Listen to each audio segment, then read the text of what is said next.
उत्तर प्रदेश की बात अमर उजाला के साथ और सक्षम यूपी की तस्वीर समझने के लिए लगातार हम पूरे प्रदेश के अलग अलग ज़िलों से होते हुए इस वक्त मौजूद हैं हरदोई में।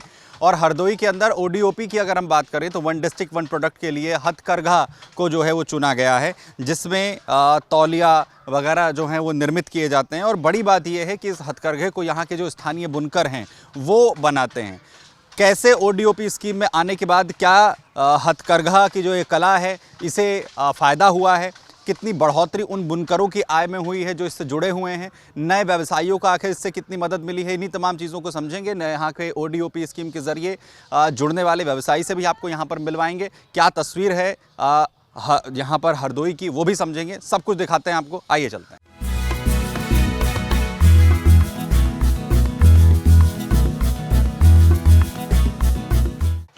हरदोई में हथकरघा को आगे बढ़ाने के लिए ओडीओपी स्कीम में इसे लाया गया है और यहाँ पर हुसैन साहब हैं, आखिर किस तरीके से इसे काम कर रहे हैं वो उसे जानते हैं। अच्छा भाई साहब, ये बताइए कि ओडीओपी स्कीम में जिस तरीके से हथकरघा को लेकर आया और हरदोई की अगर हम यहाँ पर बात करें तो हथकरघा जो है उसका हिस्सा है, तो क्या बदलाव हुआ है उसे लेकर, ये बताइए। तो ये सरकार की जो ओडीओपी योजना है ये हमारे हिसाब से बहुत ही महत्वाकांक्षी योजना है। इसमें सबसे ज़्यादा दिक्कतें आती थी पैसे की। भाई हमारे दादा परदादा जो भी थे काम करते चले आए, लेकिन समस्याएं आती थी पैसे की। लेकिन जब से ये ओडीओपी योजना आई है, मैंने 2021 में 25 लाख रुपए का लोन लिया ओडीओपी के माध्यम से, जिसमें हमें 25% की छूट भी मिली, तो मेरा काम बढ़ा। तो मैं देख रहा हूँ ओडीओपी के माध्यम से लोगों का काम बढ़ा है, मेरा भी काम बढ़ा है। मैं 2 करघे पे काम करता था, आज मेरे पास 20 करघे हैं। अच्छा ये बताइए कि पहले जो स्थिति थी हथकरघा को लेकर जो है हरदोई में, और अब इस स्कीम में आने के बाद कुछ बदलाव आए हैं, और जो व्यापारी है उसके लिहाज से कुछ बदलाव हुआ है, या फिर जो नए व्यवसायी हैं उनके लिए कोई बदलाव हुआ है, उनके लिए कुछ राहत हुई है? जी, ये काम यहाँ पे बिल्कुल डल हो चुका था, लेकिन जब से ओडीओपी योजनाएं आई हैं, जब से इस काम में वृद्धि आई है, काम बढ़ा है यहाँ पे। अभी कहाँ पर जो है, अगर हरदोई की बात करें या आप जिस तरीके से कहाँ पर इसे जो है आप सप्लाई करते हैं? हरदोई ज़िले में तो जाता ही है। मान लो हमारा जिला स्तर पे भी बिकता है और राज्य स्तर पे भी बिकता है और अलग स्टेटों में भी जाता है। अच्छा, ये ओडीओपी स्कीम से कोई फायदा हुआ है आपको? हाँ, फायदा हुआ है।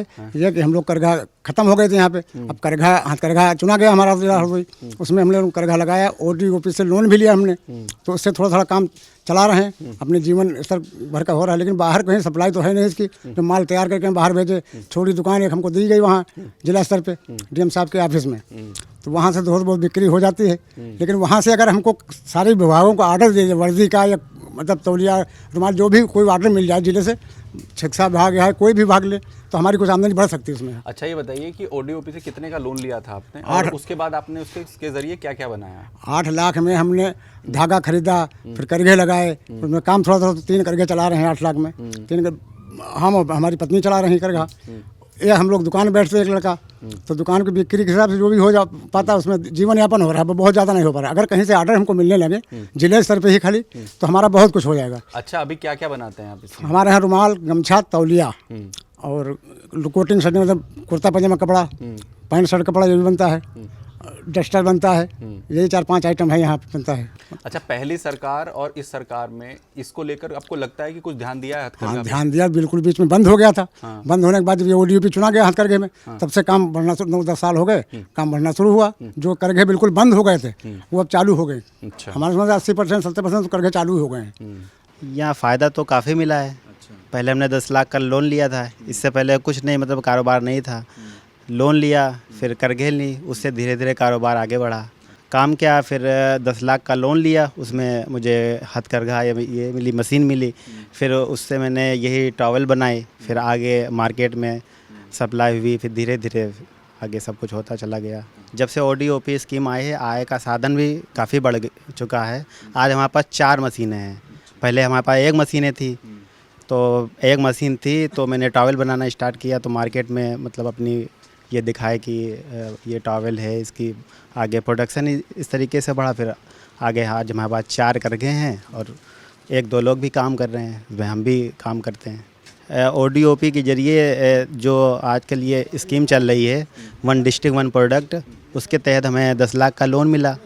फिर सरकार ये क्या नाम है, सिलाई मशीन की भी योजना अभी भी चल रही है, उसमें भी लोन मिलता है और वो भी आगे बढ़ रहे हैं सब लोग। चाहे पुश्तैनी काम करने वाले हथकरघे के जो यहाँ पर व्यवसायी हों, नए युवा व्यवसायी हों, और उनसे हमने यहाँ पर बात की है, कुछ जो यहाँ पर बुनकर हैं उनसे भी बात की है। पहले के मुकाबले बहुत सुधार आया है। ओडीओपी स्कीम जो है उन्हें लाभ पहुंचा रही है। व्यवसायी जो हैं उसके ज़रिए लोन लेकर अपना काम यहाँ पर कर पा रहे हैं, और आसपास की जो तमाम इलाके हैं, जो देश के अलग हिस्से हैं, वहाँ पर भी हरदोई का जो करघा है वो अपनी पहचान कहीं ना कहीं इस वक्त बनाता हुआ नज़र आ रहा है। पहले जो पूरी तरह से ख़त्म होने के कगार पर हथकरघा हरदोई में पहुँच गया था, उसे एक बार फिर से ऑक्सीजन ओडीओपी स्कीम के ज़रिए यहाँ पर मिली है। और जो पिछले 9 वर्ष में सरकार की तरफ से इसमें काम किया गया है, उसमें स्थानीय जो लोग हैं उन्हें भी अपने घर के पास ही जो काम है वो मिल पा रहा है। जो बुनकर हैं उन तक भी उसका जो फ़ायदा है वो पहुंच पा रहा है।